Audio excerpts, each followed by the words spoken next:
दिल्ली के राजपार्क थाना इलाके में नाले में सड़ी गली हालात में मिला 18 वर्षीय नवयुवक का शव। पिछले करीब 10 दिन से थाना मंगोलपुर स्थित अपने घर से था लापता।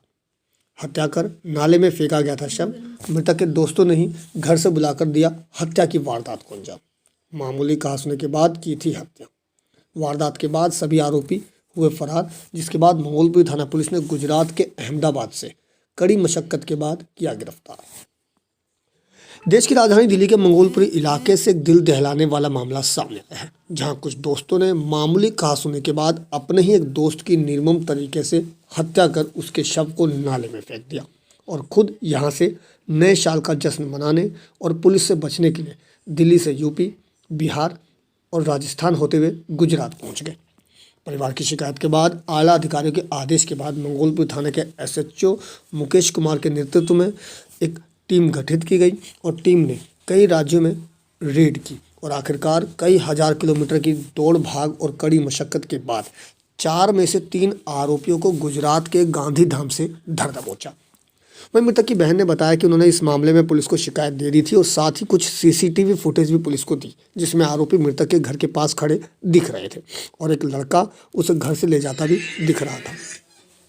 जानकारी के मुताबिक किसी कपड़े को लेकर इन लोगों में कोई कहासुनी हुई थी, जो उस समय तो सुलझ गई, लेकिन बाद में यही हत्या की वजह बन गई और चारों ने इसका बदला लेने के लिए संतोष की हत्या कर दी। परिजनों के अनुसार मिली जानकारी के अनुसार बीते 25 दिसंबर को संतोष को कुछ लोगों ने गली में मिलने के बहाने बुलाया था। उसके बाद से वह लापता था। वहीं सोमवार को पुलिस ने उन्हें जानकारी मिली, जिसके बाद परिजनों ने मौके पर पहुंचकर शव की शिनाख्त की और अब पीड़ित परिवार आरोपियों के खिलाफ सख्त से सख्त सजा की मांग करते हुए इंसाफ की मांग कर रहा है। परिजनों के अनुसार संतोष ने भी हाल ही में 12वीं की परीक्षा दी थी और वह कभी भी किसी से झगड़ा तक नहीं किया करता था। बहरहाल पुलिस ने 3 आरोपियों को दबोच लिया है, लेकिन इस मामले ने एक बार फिर से साबित कर दिया है कि दिल्ली में मानो लोगों के पास दिल तो बचा ही नहीं है।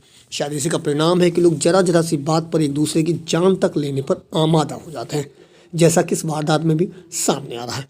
लेकिन इस वारदात ने एक घर का बेटा और एक बहन का भाई छीन लिया, जिसके बाद परिवार का रो रो कर बुरा हाल बना हुआ है, जबकि पुलिस एक फरार आरोपी की तलाश में जुट गई है और जगह जगह उसकी गिरफ्तारी के लिए दबिश दे रही है।